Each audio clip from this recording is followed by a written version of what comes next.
I don't play black that much in my lists. I kept putting together decks with black in the color identity, but found something was always missing. Mishra claimed by Gix was melded and torn apart, Yawgmoth Thran Physician was in and then out.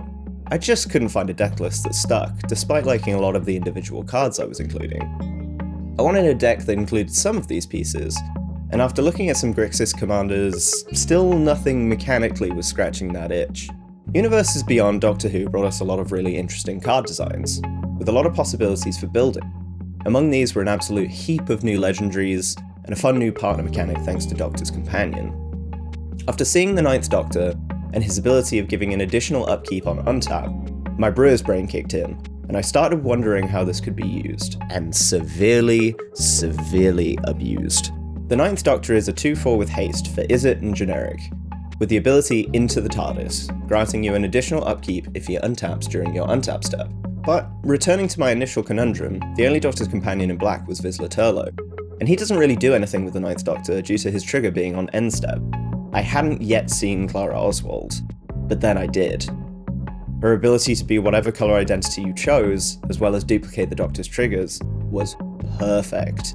It was exactly what I was looking for, and a plan was forming. So, with the Doctor's trigger and Clara copying it, we're at 3 upkeeps in a turn. That's pretty good, but why stop there? And thanks to a certain all-star rare from Lost Caverns of Ixalan, I didn't have to. You know it, you maybe don't love it, it's Roaming Throne. A 4/4 with Ward 2 for 4 generic, Roaming Throne has you choose a creature type when it enters the battlefield, which it then becomes in addition to its other types, and triggered abilities of other creatures of the chosen type trigger an additional time. So, we cast it, choose Time Lord or Doctor, and we've got another additional upkeep per turn.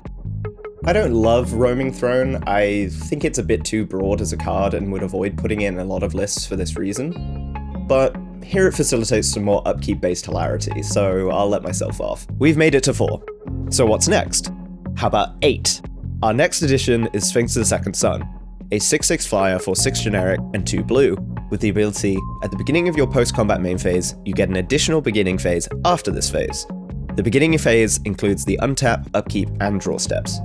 So after our second main phase, if the Doctor triggers, we get to take a whole new batch of upkeeps at the end of our turn, as well as draw another card. Finally, we can make it 1 more for a total of 9 by including Paradox Haze, an enchantment for blue and 2 generic that gives us an additional upkeep after our first upkeep each turn. This is good insurance, as it allows us to still get an extra upkeep even if the Doctor gets removed. So now we've got all these upkeeps, what are we doing with them? Well, why not play a lot of our deck for free? Focusing on cost reduction and free casts, I decided to include Braid's Conjure Adept, which lets each player put an artifact, creature, or land from their hand onto the battlefield at the beginning of each of their upkeeps. Yeah, I might be doing that a little more than anyone else. We're also running Mind Splice Apparatus, which gains oil counters at the beginning of each of our upkeeps, and reduces the cost of instants and sorceries by 1 generic for each oil counter on it, as well as Foretold, which works similarly, gaining a time counter on each of your upkeeps, and allowing you to cast 1 spell per turn for 0 if its mana cost is less than or equal to the number of counters on As Foretold. These latter 2 cards often sound really enticing and end up being underwhelming in a lot of decks, but I knew I had to include them here due to the sheer number of upkeeps I was going to be taking. Mind Splice Apparatus also helps facilitate us casting some X spells for potentially huge payoffs, including Exsanguinate to drain our opponents, Commander's Insight to draw cards, and Tempt with Vengeance to fill our board with chumps. For further cost reduction effects, we have River Song's Diary, which exiles instants and sorceries under it as they resolve, then allows you to cast 1 at random for free at the beginning of your upkeep when there are 4 or more spells exiled with it. We also have everyone's favourite Impending Beast Gargadon, and Mechanized Production, an aura that creates copies of an enchanted artifact and wins us a game if we have 8 or more artifacts with the same name as each other at the beginning of our upkeep. 8 Soul Rings, anyone? If we want to get maximum value out of Braids, we're going to need a lot of cards in hand. Luckily we have plenty of draw off of Dark Tutelage and Dark Confidant, which both reveal a card on upkeep, losing you life equal to its mana value and putting it in your hand. And Cezanne, Perverter of Truth, which causes each player to lose 2 life and draw 2 cards at the beginning of each of their upkeeps. Cezanne, like Braids, allows you to absolutely expose the greed of your table, as you absolutely rinse the triggers and they refuse to remove it due to the value it gives to them. For more upkeep triggers that provide card draw, we also have Tamio's Journal, which makes clues and lets you turn them into tutors, Tavern Brawler, which provides impulse draw and pumps both the Doctor and Clara's power, and Padim, Console of Innovation, which will give our artifacts hexproof and let us draw cards if we have the artifact with the highest CMC. Given most of them are going to be free from braids, we probably will. Last of the draw triggers is Midnight Clock, which taps for blue, as well as gaining a time counter on each upkeep. At 12, it's exiled, and you shuffle your hand and graveyard into your library, drawing 7 new cards. This is a great reset button in case you really need to wheel, or a few too many cards have found themselves in your yard, which can happen in this list. More on that one later. For non-upkeep-based card draw and tutoring, we're running Corrupted Conviction, Gamble, Necropotence, Preordain, and Vampiric Tutor.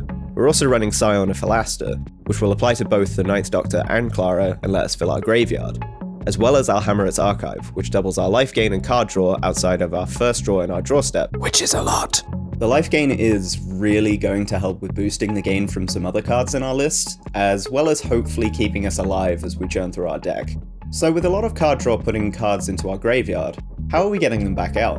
When it comes to creatures, we're running Out of the Tombs, Oversold Cemetery, and Sheoldred Whispering Well. Out of the Tombs is going to accumulate Eon counters incredibly quickly, getting us to that threshold of our entire library being in the graveyard fast, allowing us to return creatures to the battlefield where we would draw. Warning. This can backfire pretty quick depending on the other triggers you have out. Remember that pretty much all upkeep triggers aren't May effects, so I recommend holding this unless you have Midnight Clock to refill your library. Oversold Cemetery will let us return creatures to our hand on upkeep if we have more than 4 in our yard, and Sheoldred will let us return creatures to the battlefield from the yard on each of our upkeeps. Between all these triggers, this is definitely not a deck where you should be afraid of sending the Doctor or Clara to the graveyard if they get destroyed. There's a pretty big chance you'll have some way of bringing them back soon enough. For Snap Recursion, we're also running Dread Return and Lich Knight's Conquest, as well as removal plus recursion options in Black Sun's Twilight and Soul Transfer. So a lot of our card draw is losing us life. How do we offset that? Continuing the theme of upkeep triggers, we're running Creeping Bloodsucker and Ivory Tower. Creeping Bloodsucker is going to ping our opponents for 1 damage each upkeep, gaining us 3 life and netting us 1 if we have Cezanne out. Ivory Tower gains us life for every card over 4 in our hand when it triggers, which may stack up with the right pieces out. These are fairly minor sources of life gain, but will definitely help keep us afloat when we're burning our life total to keep drawing. They'll become much more effective as well if we've managed to get Alhammarret's Archive out. To chip away at our opponents, we're also running Exalted Flamer of Tzeentch and the Ruinous Powers from the 40k precon of the same name. Exalted Flamer of Tzeentch returns a random instant or sorcery from our graveyard to our hand on each of our upkeeps, helping us keep tutoring, drawing cards, or controlling the board state, as well as pinging our opponents for 1 for each instant or sorcery we cast. The Ruinous Powers ramps up the chaos by letting us play our opponent's cards against them, burning them for the mana value of anything cast this way. We still have to pay the cost, but can spend mana of any colour to do so, and thanks to our earlier cost reduction from As Foretold and Mind Splice Apparatus, we shouldn't be prevented from casting big spells we find this way. To hopefully turn these small instances of damage into potential win cons, we're also running Archfiend of Despair and Bloodletter of Aclazotz, each doubling our damage output from all these triggers. Creeping Bloodsucker in particular becomes pretty potent when it triggers 8 times a turn, and the damage is quadrupled. We've also got Sir Conrad the Grim in this list, as he'll be triggering a lot of our self-mill, recursion, and sacrifices, Sanguine Bond to turn some of our previous gain into life loss, and Stitcher's Supplier, a great 1-drop for getting more cards in our yard. Have you ever completed 1.5 Undercities in a turn? Well, no, you can. We are, of course, taking the opportunity to add the initiative to the game with this list, with Passageway Seer and Stirring Bard. If we can keep the initiative, we can absolutely speedrun the Undercity, resolving multiple helpful triggers per turn. It can also help us cheat out some more of our big creatures with the final room, Throne of the Dead 3. We're also introducing Monarch for additional card draw with Skyline Despot, which also gives us the ability to flood the board with 5/5 dragons, which can be a win condition in itself if left for a turn or 2. In the early game, we're going to be fairly safe swinging with the Doctor to make sure he's tapped when our turn comes around, but as board states grow and people hold up mana for combat tricks and the like, we don't want to be risking him dying before our turn or missing out on our triggers. For that reason, we're running some safe taps in Opposition, Springleaf Drum, and Viridian Longbow, all of which can be activated at instant speed, which will let you leave him up as a blocker if needed during other players' turns, then tap him on end step to get his trigger. For a bit of additional protection, we're also running Lightning Greaves, as our engine will fall apart for at least half a turn if he's removed. Fortunately, we can rebuild fairly easy with the other pieces we're running if this does happen.